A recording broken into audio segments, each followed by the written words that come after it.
Lūdzu, Irēna Zaprovska, Māris Loks. Labdien, Jānis! Es tomēr izmantoju to iespēju, kad Ita man paaicināja. Man ir šī ideja par Latvijas kultūru līgu, un man ir šī ideja, ka mums vajag pāraut to saiti, kad mēs esam agresīvi un domājam, kā ar agresivitāti mēs iekarosim latviešiem brīnumainu dzīvošanu Latvijā. Pirmkārt, man pārsteidz tas, kad Ita teica, kuri dzīvo pēc kalendāra, pēc tā mūsu saules kalendāra, jeb dainu kalendāra. Pareizi tas ir, jā. Tad var teikt, ka, es zinu, ka Solvīti vēl dzīvo, un ir vēl tomēr, kas dzīvo arī mūsu ļaudis, te ir atnākuši no Silavotiem. Es tikai mācos. Jā. Bet tagad mēs runāsim, es gribētu runāt varbūt tā ļoti īsi. Pirmais, es gribētu teikt par to, kad esmu bijusi Mārasemes priekšsādātāja un daudz gadus turējuši šo karogu, kur īsajā programmā bija mažoritārās vēlēšanas, deputāts atsaucams, ministru kabinets konkursu kārtībā, decentralizācija, kur lielāka vara ir pašvaldībām. Es ļoti ilgi turēju šo karogu 10 gadus, un lielākā daļa arī droši vien no jums teica, un atkārtoja visu to, ko teica saziņas līdzekļi un lielās varas partijas, par mazajiem nebalsojiet. Bet es domāju, ka Rainim bija taisnība tik ilgi, kamēr mēs turēsim naudas svaru priekšplānā, un nevis mēs redzēsim ideju, tik ilgi mēs arī būsim kalpi citiem. Tātad, ko mums būtu devis mažoritārās vēlēšanas, mēs būtu iznīcinājuši šo partiju sistēmu, deputāts ir atsaucams, mēs tagad redzam, ko viņi dara, un viņas nevar atsaukt, jā.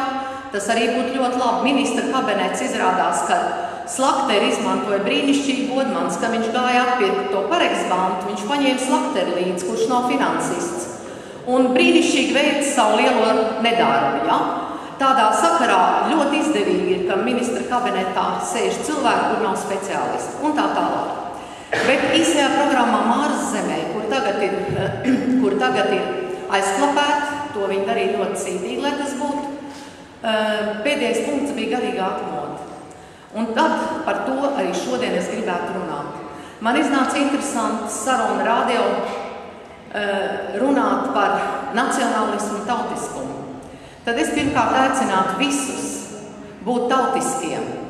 Un ko nozīmē būt tautiskam? Tas nozīmē dzīvot pēc sava kalendāra. Un neskatoties uz to, ka oficiālās valsts varas, kas mums šobrīd maldas nāks jau 20 gadus, mums piedāvā šo Gregoriju mēnesi kalendāru, tad mums savā laikam saprašanā ir jāsaprot viena lieta. Pēc mēnesis rita mēs audzējam dārzeņus. Un ja mēs negribam būt dārzeņi, un mēs zinām, ko sauc par dārzeņiem. Par dārzeņiem sauc tos, kas ir apmāti un sēž Apieksielā, ja? Ja mēs negribam būt dārzeņi, mums ir jādzīvo pēc sava rita. Un tā būtu tāda nevardarbīga pretošanās. Un ja kāds man pateiks, ka pirmkārt taisīsim ekonomiskās lietas, un tad mēs taisīsim tikai šīs garīgās, tad tā ir liela kļūda. Mans programmas beigās bija pateikts, garīgā atmoda ir visam pamatā. Un no tiesas, garīgā atmoda ir visam pamatā. Ko es piedzīvoju šajos gados? Šajos gados es piedzīvoju to, ka savas tautiskās lietas noniecina un pat nospārda. Nerunāsim par Ļiģājau, kas dedzina dainas un citas grāmatas. Runāsim par tiem latviešiem, kas ietais citu pasaules uzskatu un citām garīgām vērtībām, un tikpat cītīgi nospārda tos ļauds, kas nes savas tautas vibrācijas, jeb garīgo domu, kas ir ietērta dainās. Šodien te tika runāts par to, ka mums bija 800 gadu verdzība, un lūk ir izauguši daudz paudzes, kuras par savu pasaules uzskata to, kas viņiem savulaik tik ar varu uzspiests. Ir vēl viena daļa ļaužu, kur domā, ka no tā viss ir jātaisa mutācija. Ka mēs tūlītās sakrustosim dainas ar visu to, kas te ir pienesums, un pienesums ir ļoti liels. Mēs zinām, ka ir vismaz 6-7 lielas reliģijas, kas ienāk. Imants Kalniņš piedāvā iepazīties ar Korānu mums, jo nekad viņiem nav par daudz sumināt savu, bet viņiem vienmēr ir par daudz, ja mēs kaut kur runājam par savu, par to patiesību, kas ir dainās. Nu tad ko? Paskatīsimies nedaudz uz kalendāru. Tas ir mūsu dzīves rita pamatā liekams. Savā laikā Konfūcijs, tas ir 500 gadu pirms mūsu ēras, kad Ķīnā ienāca visāda veida filozofijas un reliģijas, viņš bija tas, kurš pateica, dzīvei jābūt kā rituālam un rituālam kā dzīvei. Un šeit tie, kas domā, ka viņi sēdēs uz 2 krēsliem un dzīvos kā padomijas laikos, es gan ar vieniem, gan ar otriem, es lielo dienu svinēšu 23. aprīlī, kam nav nekāda sakara ar lielo dienu. Jo tāpēc, ka valstī tā svin, bet 21. martā, kad ir jāsvin lielā diena, tad ir maz pulciņi pa kalnu galiem sapulcējušies, kas šūpojās un svin lielo dienu un iešūpo šo dabas ritu. Un bez šī dabas rita un savas saprašanas mēs neko neiešūposim. Mēs arī neiešūposim saules fondu. Tāpēc man ir piedāvājums paskatīties uz šo kalendāru, un es jums pateikšu īpašu vietu, kas mums tika nolaupīta, un kur mums piedāvāja pilnīgi citas svētkus. Tur, kur jūs redziet Jumja dienu, tur lielākā daļa svin Miķeļdienu. Kas tad ir Miķeļdiena? 14. gadsimtā, kad šeit pienāca semīti tirgotāji, tad nomainīja mūsu jumi, kam ir ārkārtīgi liela simboliska nozīme, lai te vāko 2 vārpus, 1 vārpus galiņā, jums ievadīja apjumības, ievadīja rudenājus, nevis apjumības, ievadīja rudenājus, ka tiek novāktas visas ražas, un apjumībās, rudens salgriežos, bija noslēgums šiem rudenājiem. Visā šajā periodā manifestējās jums. Un tika rīkot nevis Mārtiņa tirgi vai Miķeļa tirgi, ja? Miķeļs, svētais Mihails, tirdzniecības aizstāvs, bet tika rīkoti Jumja tirgi. Es jums parādīju tikai vienu mazu epizodi no tā, kā mēs tiekam maldināti. Un ļoti nejauki ir tas, ka liela daļa no mūsu tautas, kas skaitās 200 000 cilvēku, viņi man tā saka, ka esot 200 000 cilvēku, ir salikti pa visiem galvenajiem posteņiem. Un tad, kad es gāju uz izglītības satura centru un teicu, ka jāmāc ir savu dzīves ziņas skolā, tad tāda spodra austrumu nospārdīja šo ideju kājām. Tad, kad es iesniedzu Saeimai, ka mūsu civillikuma 51. pantā jāietver 9. latviskā dievturība, tad nospārdīja ar kājām visu Saeimu. Kas tad ir šie Saeimas deputāti? Kāpēc viņi tik agresīvi vēršās pret tautas kultūras mantojumu? Patiesībā šajās partijās, kuras ir veiksmīgs sabūvējuši viens un tas pats Soros fonds, es gribētu teikt, sēž cilvēki sevišķi pirmajās vietās, kur ir masoni. Tāpēc man būtu priekšlikums, ja mēs veidosim kādreiz savu sistēmu, tad tiem, kas stājas deputāta amatā, ir jādod zvērsts, ka viņš nesastāv starptautiskās struktūrās. Tātad, ko es neatzīstu? Es neatzīstu, ka man rīt, jeb latviešu tautai rītdienā būtu jānes savulaik ar sobenu uzspiestās patiesības. Es uzskatu, ka pareizi teica Roberts Mūks, pierādīts Dievs vairs nav Dievs. Un ja ar Nīkēju kongresu kādam piešķir Dieva status, ja, tad mums tomēr ir ļoti senas dainas, un tās ir daudz senākas par Bībeli. Kā Brastiņš teica, vismaz 10 000 gadu, un kā Antons Rupains, arheolingvists, kurš ir tai saulē jau, pierādīja, ka mūsu dainas ir nākušas no 60 000 gadiem. Tātad mums ir atņemta pirmdzimtība. Patiesība ir apgriezta kājām gaisā. Un liela daļa latviešu, kas stāv šajā svešās patiesības sardzē, ir ierakstījušies svešā egregorā. Viņi runā par kungu, kur ir kungs, tur ir kalps. Ienākot zālē, es dzirdu parasti sasveicināšanos. Labdien, dāmas un kungi! Izanalizēšu šo jautājumu. Ko nozīmē vārds dāmas? Es jau ilgstoši tagad apmeklēju krievu vēdantu lekcijas. Izrādās, ka latgaļu valodā as, aima ar tevīm parunāt, as tā bija augstākā garīgā būtne. Enzelīns šo valodu neatzina, viņš viņu vāciskoja un no as uztaisīja es. Un ja paskatīsieties vācu valodas vārnīcā, tad es ir nekatras dzimtas persona, nekāds. Tātad Enzelīns ļoti pastrādāja, lai no šīs dievišķās latgaļu valodas, kur pieņemsim, mēs dzirdam ļoti daudz brīnišķīgas U un O skaņas, saules un mīlestības skaņas, uztaisīt to valodu, ko mēs šodien saucam par īsto latviešu valodu. Paskatīsimies kaut kā vienā tautas dziesmas rindās. Mona mīļa momuliņa, moni mīļi audzināja. Poti māte dubļus brīda, moni nesa rociņā. O burci sauls un mīlestības burts.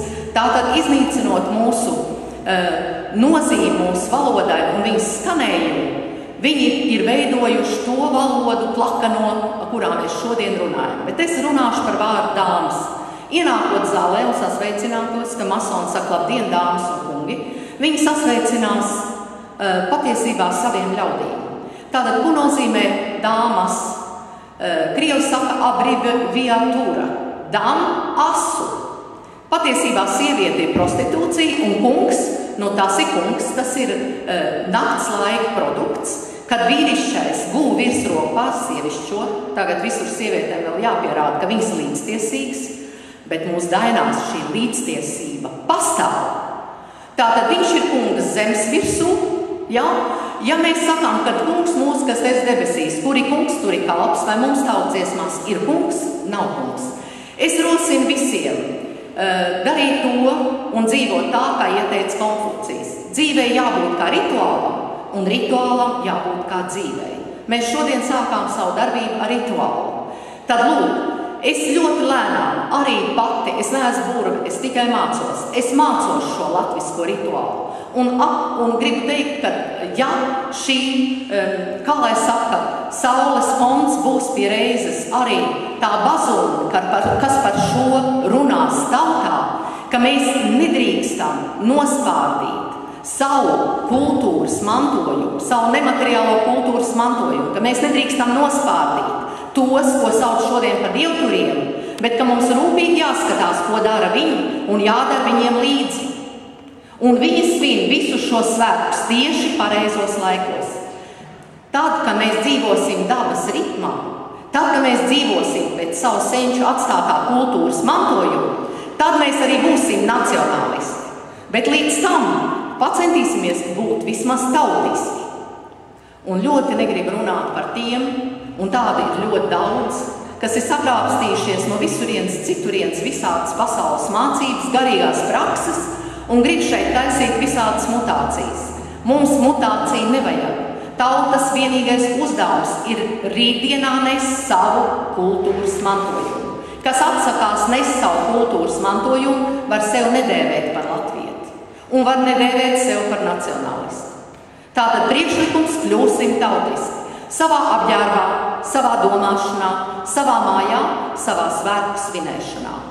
Un tad mēs būsim liela tauta citu tautu vidū. Tad, kad Konfūcija filozofija, jeb mācība, jeb vēlāk, kā viņi sauc par reliģiju, pārņēma visu Ķīnu, tad šodien cik miljardu tautu lieli ir ķīnieši. Un tikai pateicoties tam, ka viņi nesa rītdienā savu senču kultūras mantojumu. Runājot par kalendāru, es varētu jums runāt daudz. Es gatavojos izdot kalendāru, grāmatu, uzskats līdzekli, ko varēs lietot arī skolās, un neskatoties uz to, ka mūsu izglītības centrs to neatbalsta, mēs centīsimies nodibinājumu Mārsloks to ienest arī skolās. Jo, ja mēs runājam, ka pretosimies šai sistēmai, tad tas ir tikai no katra atkarīgs, vai mēs dzīvojam un atbalstam šo sistēmu, vai mēs viņu ignorējam. Un ignorēt mēs varējām 23. aprīlī, tad, kad viņi svinēja lielo dienu, kad lielās dienas nebija. Un ieiet lūdzu mājaslapā www.mārsloks.lv, kur ir pateikts, kāpēc lielā diena ir jāsvin pareizā laikā. Tāpēc, ka izrādās, ka katoļu baznīca nosaka lielās dienas svinēšanu datumā nedēļu pēc tam, kad ir nosvinējuši ebreji savu pasku. Un viņu paska ir iziešana no Ēģiptes, kad apkāva visus eģiptiešus. Tad ko mēs svinām? Ja 1. janvārs ir Jēzus apgaizīšana un pēc vecticībnieku kalendāra 11. septembris, kas faktiski ir priekšā dzimšanas diena, viņi svin Jāņu priekšgājēju galvas nociršanu. Jūs padziļināt ieskatāties, ko jūs svinat, un svinēsim un dzīvosim pēc savu rita un nebūsim vergi citiem. Kamēr mēs to nedaram, mums ir kungi, un mēs esam tikai un vienīgi kalpi, lai kā mēs arī spārdāmies. Bet, kā mēs zinām, kalpam nav nekādas balss tiesības. To arī Saeima parāda. Viņi nedzird mūs, jo masoniem ir princips. Ziniet, kāds princips viņiem ir? Viņi zīmē tos 2 trīsstūrus. Tas viens trīsstūrs ir tā tauta apakšā pelēkā masa, kur viņi neņem vērā, un augšā ir viņi. Tas atrautais trīsstūrs, tie ir viņi, tie ir kungi, kas mums diktē savus likumus. Vēl pēdējais teikums. Kas ir likumdošana? Šodien šeit runāja par likumu, ja? Likums ir tas, kas ir mūsu dainās svētajos rakstos. Interesanti, ka es esmu iepazinusies arī ar Toru. Ko raksta ebreju Torā? Ko jādara tiem, kas ir atteikušies no ortodoksālās reliģijas? Jāsadedzina un viņu pelni jāizkaist ticīgiem zem kājām. Šeit tā bilde, kas sarīkoja holokaustu. Un tagad es pateikšu jums tā, visi likumi ir mūsu dainās, bet nebūsim gudri, pacelsim savu pūrlādes vāku un paši bez valdības atbalsta, jo valdība šo neatbalsta, es to jau pārbaudīju 10 gadu laikā, paši iesim savu tautas iezīmēto ceļu. Mūsu senči nebija muļķi. Viņi krāja nevis sēnāls, bet graudus apcirkņos. Un es ceru, ka jūs mani sadzirdējāt šodien. Paldies par uzmanību!